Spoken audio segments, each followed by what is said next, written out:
Welcome to the Marketing Revolution podcast. This is the underground movement of savage marketers from all over the world. We are not Fortune 500 companies. We are real entrepreneurs with real businesses that have one major thing in mind: to set goals and devour them daily. Because we understand that everyone wants to eat, but only savage marketers are willing to do the hunt. Now let's get this revolution started.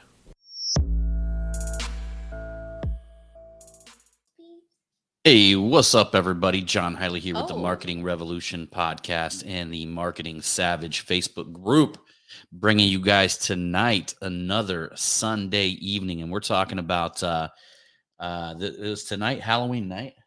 Yeah, so there's probably people out there trick or treating. So it's literally Halloween night. It's not a. So yeah, so it's Halloween. Yep. So it's Halloween night.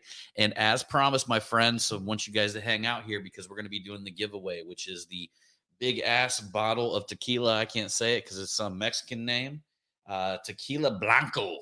We're going to be giving away to the second place winner. And the first place winner tonight is going to be getting a small batch Garrison Brothers. And this is a Texas straight bourbon whiskey. And there ain't much motherfucking more savage than some tequila and some fucking whiskey. Even though I don't drink it, y'all can go and drink it and be savage as you possibly want to be. But don't do anything I wouldn't do twice. We won't go there. So anyhow, good night, I hope you guys are having a good night. Have a good night, everybody. We're going to bounce out of here. So anyhow, just wanted to get on here and do a live podcast here with the wifey. And again, guys, at the end, I'm going to talk about the winners. And there's one individual that really stood out on the share contest. For some of you podcast listeners who you just really don't understand what the hell we're talking about, that means that you need to go over to the Marketing Savage Facebook group and become a member, because we're always giving shit away.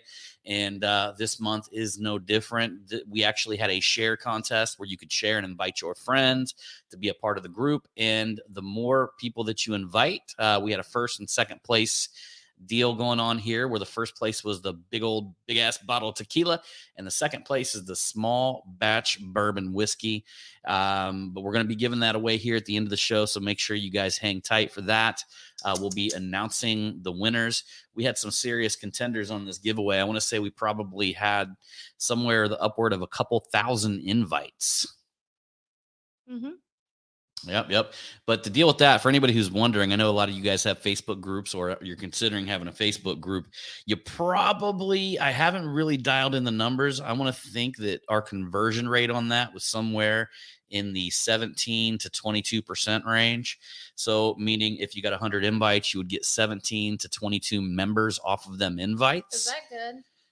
I think it's good. I was talking to her about that earlier. It used to be back in the wild, wild west days of Facebook groups. It used to be that you could just put as many people as you wanted in the group, like literally like anybody who was on your fucking friends list. You would be able to just click a button, add them into a group. Now, the problem with that is most people don't know why the hell they were in the group. Some people may have not had interest on the topic or on the subject. So what happened was a bunch of people would get dumped into a group. The numbers would skyrocket. And then you would find that you had a group with, 50% of the people in it that didn't even really have interest on the topics in the group.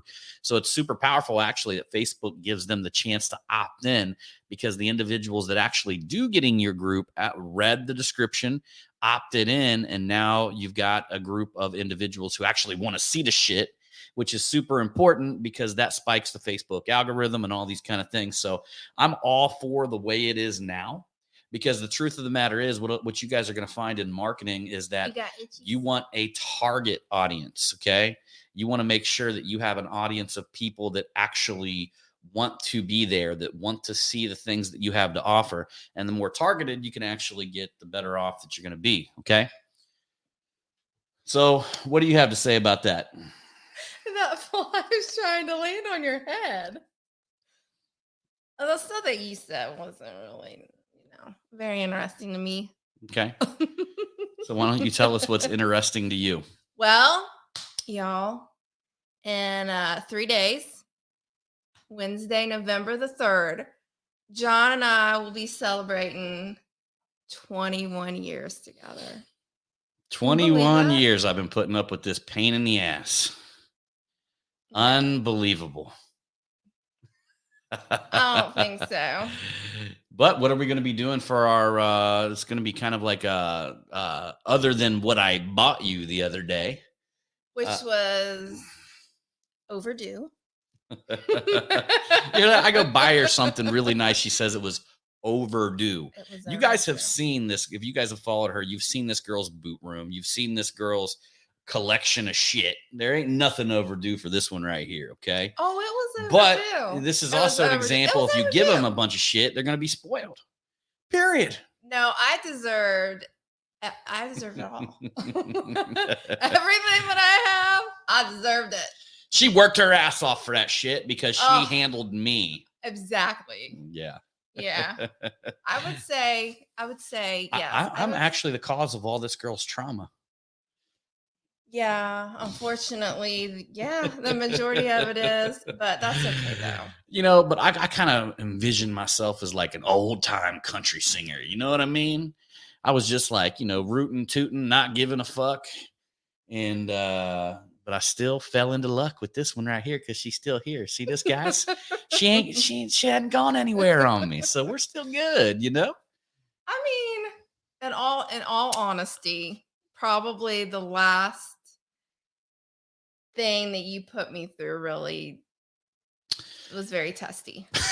That was pretty good. That could have been. That wasn't bad. That, in all honesty, could have been the thing that Well, you guys all heard the story. If you go back some previous podcasts, I'm not going to relive the story or anything like that, but it was the night that I got super drunk and got beat up by the Dayton police station and ended up thrown in the hospital.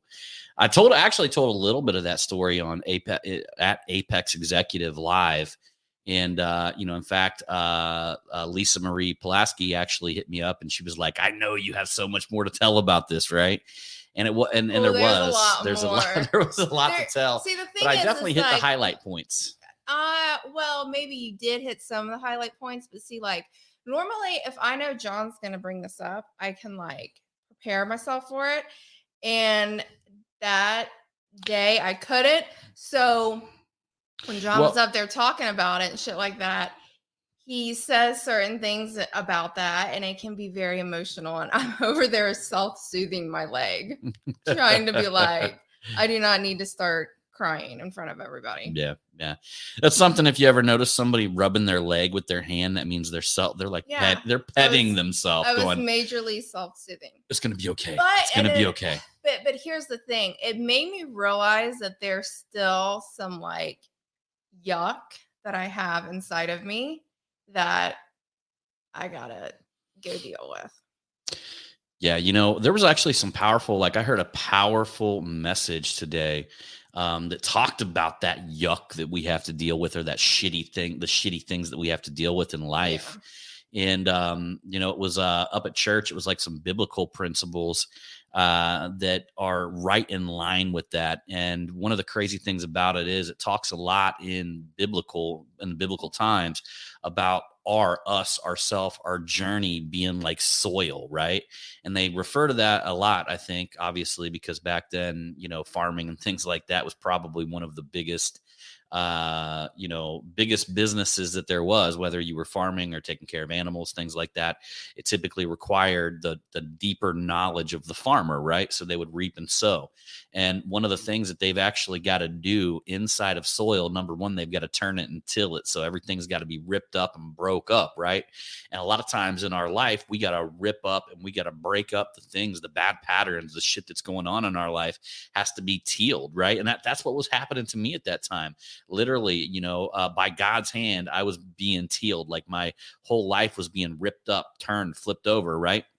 But then after that, what do you got to do? You got to soak in shit, because you literally got to fertilize the soil. And that's the type of that's the type of thing that actually creates good soil. That's the stuff that gives us, whatever, the nitrogen, the phosphorus, all the different minerals that it takes to make really good fucking soil. So that way you can actually be an individual that has a lot of growth in your life, a lot of growth around you.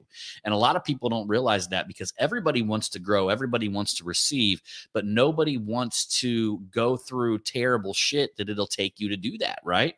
And the truth of the matter is, about every aspect of life, wherever we're going, wherever we're changing, whatever we're doing, we're going to be walking through some sort of fire and going through some terrible shit that is going to do two things. We're either going to reject it, we're going to become very hardened, like a flat surface where we cannot grow, right?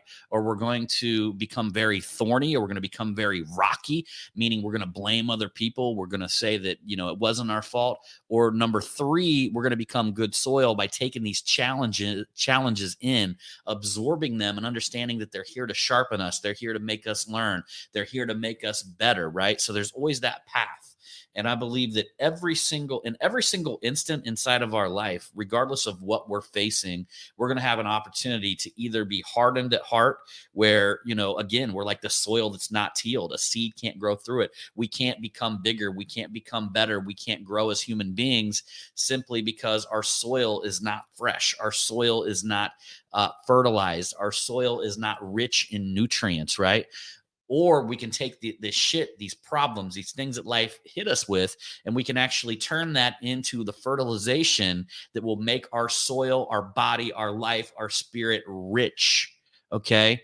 So there's always that choice in life. We've always got, it's like a fork in the road that we've got with every single thing. I mean, I'm not just talking about the big shit that happens in life. has to be fucking like the best that there ever is. Her soil must be golden, right? My soil must be like, well, see, and I know that mine is, because up there. Well, honestly, here's when you really know that you're doing well with this. Mine's better than yours. Oh, sure. So, but here's when you really know that you're doing well with this, is when like things come at you and shit hits the fan, and you've got such unwavering faith that it's taking you to where you need to be. That's when you are stepping into rich soil. When you are able to lose the fear that comes over people, the fear of scarcity, the fear of loss, the fear of death, all of these fears, when they step behind you and you move forward ahead of them, that's when your soil has became very, very rich, very nutrient. And that's when you're going to bring in more people. And that's when you're going to be able to grow and become the biggest, best version of yourself. But it takes acceptance that things are going to happen. You're going to have family issues. There's going to be problems in people's marriages. There's going to be issues in business relationships and business partnerships that just come out of nowhere. There's going to be a multitude of things that we're going to get hit with, but we've got the choice that when we step into the fire, are we going to let it refine us? Or are we going to let it burn us, right? Are we going to let it burn us to crisp? Or are we going to let it refine us to the gold that's actually inside of us? The gift that's actually inside of us is constantly being refined, and the better that we do, the further that we go, the more that we self-actualize, the more shit that's going to be put in our plate. We're like, that's the way it works. And the more shit that gets put on your plate, the more problems you're going to have, and the more things that you're going to have to deal with. And that's just the way life works. But we got to stop looking at problems. I actually just posted a quote from Kale and Trevor, the Real Business Owner podcast, that talks about, I'll actually read the quote. I actually just posted it in the group right now. If you guys want to scroll down, I didn't intentionally even do this, but and these guys are the real deal, Real Business Owner podcast. I mean, they're terrific dudes, but it says, bitching about obstacles don't pay the bills, but overcoming them does. Again, think about that. Bitching about obstacles do not pay the bills, but overcoming them does. You see, my friends, when you're in business and when you're taking on, like many of you guys in here are taking on big challenges, you're opening up big goals in your life. You got to realize that these big goals and these big ambitions are going to come with obstacles, and the obstacles and the challenges that we step up to and take on and we take head on are what actually get us paid. Because as business owners, we're only here to do one thing, and that is to solve fucking problems for other people. Whatever that problem may be, whatever issue that may be, we are only here for that one reason, and that is to solve problems. So to expect that while you're solving problems, that fucking problems aren't going to appear during that time is really delusional. And to think that the bigger you get, the more problems you're gonna deal with less problems, that's delusional as well. Your problems may get bigger in scope and bigger in nature, but you're going to be dealing with that. Really cool dude in here. If you haven't followed him, check it out. Mark Evans. They call him DM, the deal maker. And dude's an incredible real estate guy. And we were on a phone call probably about a year and a half, maybe 2 years ago. And I asked him, I was just like, man, so what do you do every day, Mark? And I mean, he just kind of laughed a little bit. And he basically, to put it in short, he kind of explained it, but to put it in short, he basically said that he just became very good at solving big ass problems, right? So most of employees did all the little shit and, all the day to day, because he was quite frank with me that if the work was on him, they were all screwed. If the little day to day shit was all on him, everybody was in trouble. And this guy's turning probably some of the bigger numbers out of anybody in this whole group. And that says a lot. I mean, because this group is, filled with just very incredible entrepreneurs, people that I know. But that being said, his superpower is that he finds big problems in the marketplace, and he's the one that creates a solution for that. Do you think that you're a very good problem solver? Yeah, I think that I'm a great problem solver. I mean, I've been dealing with you for quite a while. So there's all these tiny little problems I got to solve on a daily basis. Like what? I got to remember to put the toilet seat up, or I got to remember to put the toilet seat up. I got to stop walking half asleep and pissing on the floor. Let's see. Little problems that I got to solve. I got to try not to get beard hairs everywhere. It will never. Got to clean up my mess. See, that's the thing. I mean, okay, you guys. This thing is like a fucking fire hose. I will say you guys are very lucky because you can use the restroom anywhere you would need to, like whenever you would have to. I think it feels good to pee when it's nice and cool out. You go in the restroom and you don't even look down at the toilet. You just stand there and you look up at the ceiling and you're peeking, and I hear it just going everywhere. And I'm thinking doesn't he realize that now I have to get down there and clean that shit up? It's really it's nice having a live-in. It's nice having a live-in maid. I mean, it's incredible, guys. I mean, yes, I love doing that. The most amazing thing. Job cleaning up your piss. I always call it the magic floor, because no matter what you do to it, like the next day it's just clean. I just don't understand it. I have tried to push the limits on this floor. Yes, you have. And it just maintains and stays very clean. I also got a magic laundry basket. I swear to God, guys, I will change 4 or 5 shirts a day just to test it. And every day, somehow the laundry gets done and it ends up back in my closet. Mm-hmm. Just like with the dishes. Yep. I've got a magic sink. I put the dishes in there. And they just magically appear clean, a few days later. There is a song out, and it kind of irritates me. It's been out for a while. Beyonce came out with it, and then Reba did a version. I'm like, why are you singing this song about wanting to be a boy? Okay. I've never heard the song. I've heard you bitch about it. A woman sings a song about how, if she was a boy, what she would do. And I'm like, can you just be happy that you're a woman and stop comparing yourself to a man? What the fuck? We're awesome, we're special, and all this and that. I mean, I don't really want to be a man. Why would I want to be a man? You have hair that grows everywhere, and I'm like, you have to shave that thing. It's like a lawn. You're like a lawnmower, and I'm just I'm so glad I don't have to deal with. I was watching Dr. Phil one time. Yeah. And this has been a while too, because it's been a while since I watched Dr. Phil. I don't even know if he's still on. Maybe he is, maybe he's not. But there was a dude on there who would let his wife put a strap-on dildo on and fuck him up the ass. I mean, doesn't need to be. That's something that you keep private, you know. well, he was Like, on there's Dr. Phil times talking where we about it. I can mean, talk he about liked stuff, but he liked his woman to feel like she dominated him, and because I of think that. that guy's got some stuff he needs. I think he's got some issues. So I mean, technically, know? his wife was acting like a man, right?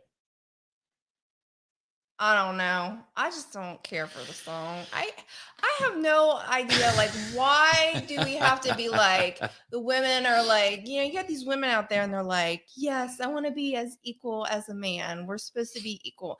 Like, can't we all just respect each other about how like men have certain qualities that we just can't do and vice versa? I'll tell you what I think was the biggest liberation for the woman: What? the electrical vacuum cleaner.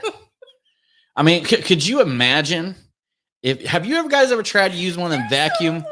Have you guys ever tried to use? I love you. But Have you guys ever horrid. tried to use one of them vacuum cleaners that have no electricity going to them? They got like the little rolling things. Like you could roll that thing over a piece of lint 10, 12 times. Are them things even around? And the damn thing won't even come up into the vacuum cleaner.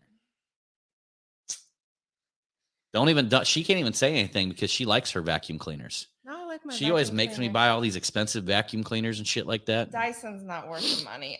Dyson is not worth the money. Yeah, Shark is where to go. She had Not one Dyson. of them fancy Dyson ones, and then Cordless the ones? battery started dying on it. Yeah. She wouldn't even let me for? replace the battery. I found batteries on Amazon, and she goes, "No." You never ordered. Wait She's a like, minute. No. I said, go ahead and order me some, and you never ordered me some. Well, you know, you got to remind me 4 times before I actually do I something. know. And then John will be like, "Why do you repeat yourself so much? Why are you telling me to do this again?" I'm like, because you tell me that I need to tell you more than a couple times. So that's what I do.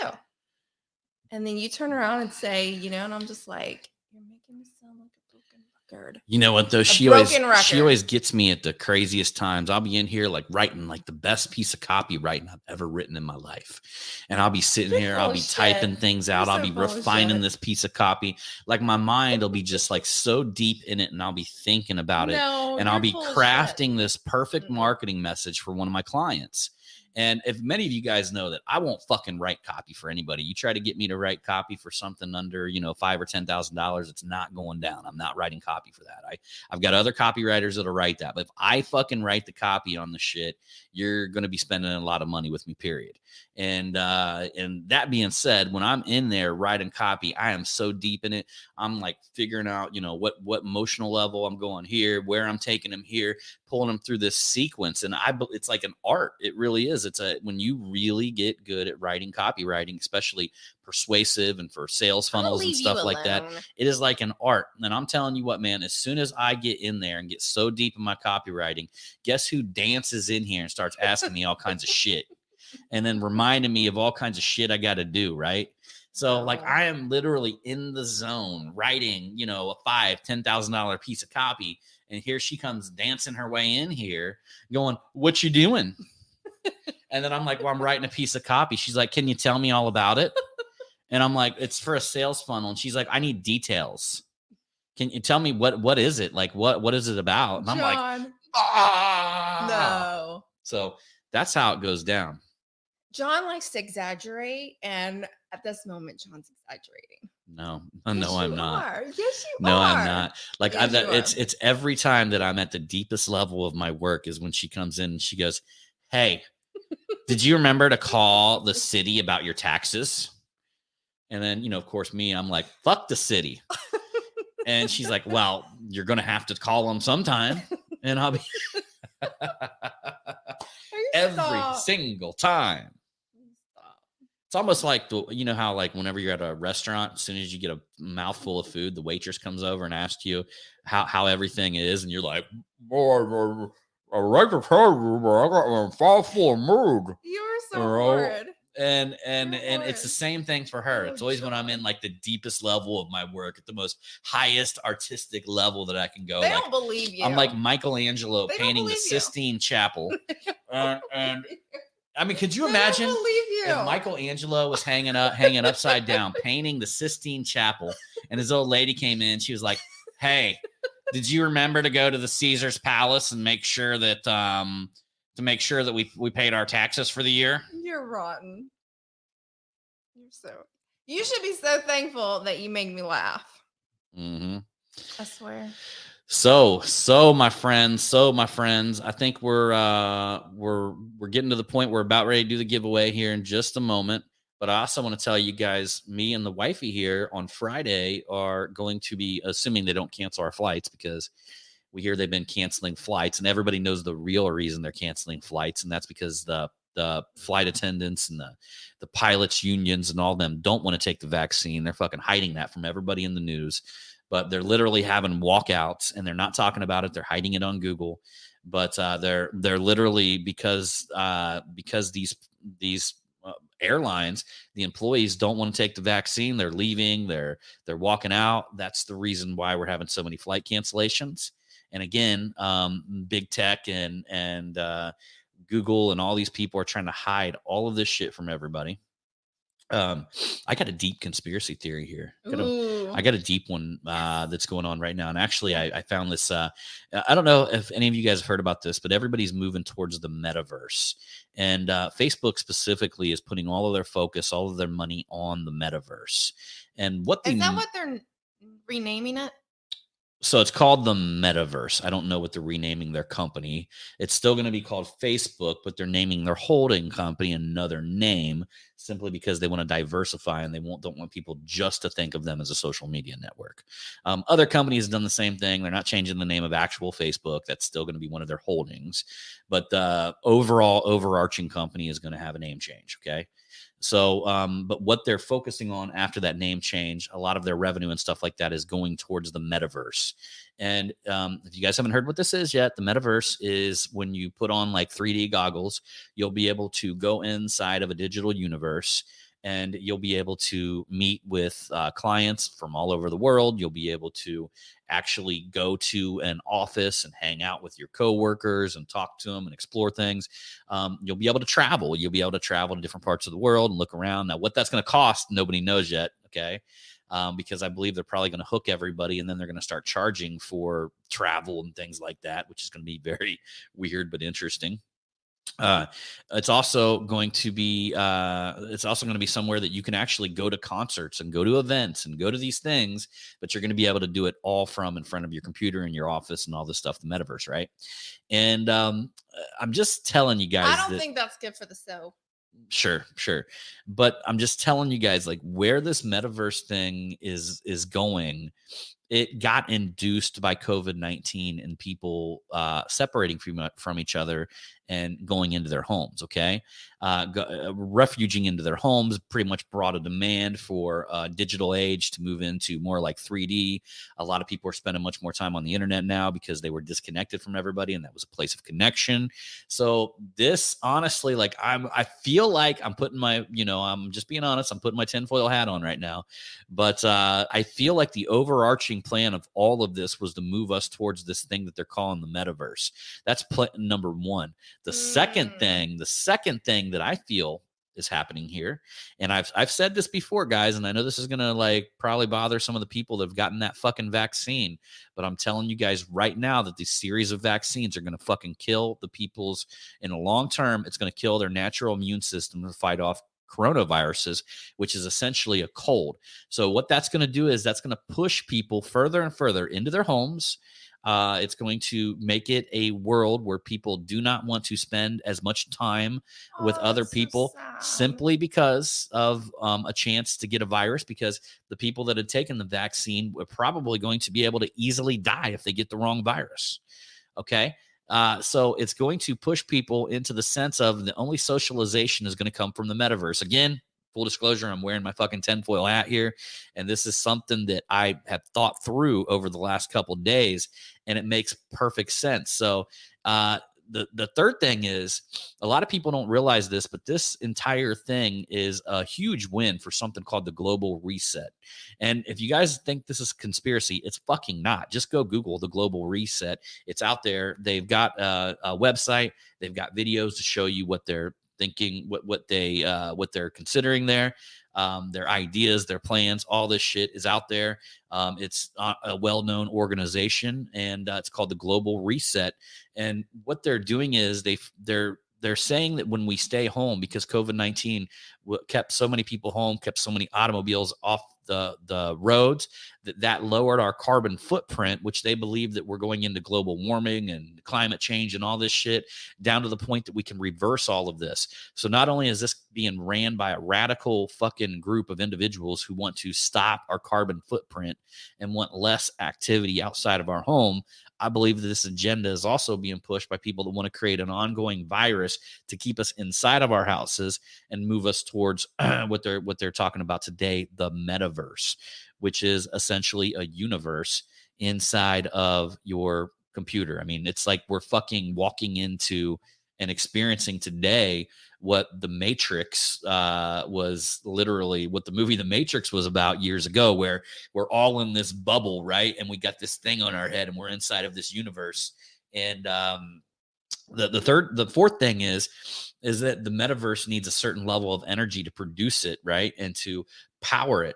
I'm just telling you, at some point, they're going to find a way to draft that power off of our actions inside of the metaverse. So as we're in there doing actions, we're actually going to be generating power that powers the whole thing. So the fucking Matrix thing does not seem that far-fetched when you think about it in them terms. Well, when you first started telling me about that, I told you, I'm like, that's not going to be a good thing. Mm-hmm. Yeah. No kidding. So, I mean, I guess it would be kind of neat for business and stuff of that nature. But why would you want to not to be able to like physically go to some place that you've always dreamed of going? Do you know what I'm saying? Yeah. Not being able to actually physically be allowed to go there. You know what I'm saying? It's like, I don't know. Like, I just don't think it's a good idea. Yeah. I don't think it's a good thing for the soul. It's not. Yeah. So anyhow, that's the future. That's what's happening. They're dumping a ton of money into it now. You're going to see that develop over the next few years. There's some people that are seriously interested in the power of it and what they're going to be able to do. But God, there's some serious concerns I have. Number one, Facebook. No matter what you do in here, they're fucking filtering your message. They're, critiquing the message. They're making their community standards. They call hate speech like speech that they hate. Like it's not really hate speech. It's just speech that a certain group happens to hate. They're actually going to be able to censor people in there. It's going to be, I don't know. It'll be interesting to see what happens over the next 2 to 3 years and how all of this is going to manifest. But that being said, again, I'll go ahead and take my tinfoil hat off now and just let you guys know that me and the lady, and I'm going to encourage you guys to do this. I'm going to talk about this real quick. We're heading over to Zion National Park. One of my favorite next places week in the whole world. Yeah, so we're going to be flying there on Friday, and we're staying there for a solid week. We're going to spend a couple days in the park, and then we're going to spend the rest of the time up in St. George. But the 2 days that we're going to spend in the park, we're going to take one of the days and we're actually going to be doing something where we craft our next year out, where we actually carve out the vision for our next year. This will be interesting. And this is something that we've been taught from Ryan Stewman, Amy Stewman. They do this every year, and it's going to be our first year jumping on board and doing that. I mean, we've always had vision and we've always talked about our things, but we never really sat down and figured out like how we can support each other on both of our goals. Mm-hmm. So we're going to have the time to actually sit down and write out all of our goals. We're going to write out everything from our goals to our vision to what we're going to be doing the following year, the type of people we're going to spend our time with, the way the business is going to look, what goals she has, what goals I have. And then we're going to collaborate, and we're going to do that over the first 2 days in Zion National Park. So it's something very powerful that you guys ought to consider doing, especially since we're going into November. You want to start thinking about what your next year looks like, and you're going to want to craft that vision. And just so you guys know, I'm going to share this here eventually. I got an article that's going to be going into Forbes, and it's about me and her and our journey on doing this and what we're going to be doing when we create and craft this message and put it together. And hopefully that'll be, unfortunately, like Forbes, like it takes a little while to get published. So you almost got to like get in and get on the queue. So apparently we're in the queue. I just don't know when it's going to come out. So Your You boy's gonna be in Forbes. You don't know what number you are. I don't know what number I am on the queue, but we're working on it. I think it's a powerful article. The way some of this shit works, like some of you guys don't know the little skinny on this, but you have people write these articles and you have them write them in a format in which that suit the actual publisher. So Forbes is really particular. So I actually had to write the article myself, but I had to write it in third person because their publishers want to take credit for it, which is fine. I don't care. So I actually had to write that article in third person. And I sent it over to my boy Gavin Lira, who is phenomenal. And then he actually took the responsibility of sending it to another lady who writes for Forbes and got her to even tighten it up a little bit better. So it's going to be a super, super powerful thing, and I can't wait to see it happen. But that being said, my friends, let's go ahead and do this giveaway, okay? Yes. All right, guys. The very first one, okay, right here. Is that for the runner-up? This is for the runner-up. This is for second place that we're going to be giving away tonight. And this is El Reformador. This is tequila blanco, 100% agave tequila. As you guys can see, this is a big ass bottle, and this is for my runner-up. And our runner-up tonight, we actually had some hella contenders, but I'm telling y'all, that thing is heavy. I'm gonna give you guys just a good example. We had one person who invited number one, who I'm gonna be giving the bottle of bourbon away to, but the number one, and I'll tell you who that is here in a minute, but he invited 1,631 people to the group. So he by far exceeded everybody in what they did. The second place, who's winning this bottle of tequila right here, is Jeff Birkin, who runs Blue Sky Benefits, and he invited 312 people. So you can kind of see like how far that is from the 1,631 that was invited by number one. So Jeff, you got the bottle of tequila, brother. I wonder if he's just going to want us to hold on to that till we see him. He probably will want us to hold on to it till we see him. So we'll be able to give it to him in person. And but that being said, we're going to go ahead and drum roll here. We are giving away, let's see. I know I'm probably going to butcher this name because I don't know who the gentleman is personally, and I don't think I've ever met him personally unless it's been at some sort of an event or something like that. But the very first place winner is Mitch Maudin. And how you pronounce his last name? It's Mauldin. Maudin? Yeah. That's how so we got Mitch Maudin from the great state of Texas. So he is I hope literally his last name right. Literally winning a bottle of Garrison Brothers small batch bourbon whiskey. And hey man, look, he's from Texas. He knows how good this shit is. And we're going to be shipping that out to him. And I'll try to see where he lives here. Maybe he lives local and can just pick it up. So anyhow, y'all, I just want to say I appreciate you guys for coming along on this Marketing Revolution podcast. And as usual, we'll see you on the next one. Yes. And remember, it's all about the motherfucking hustle.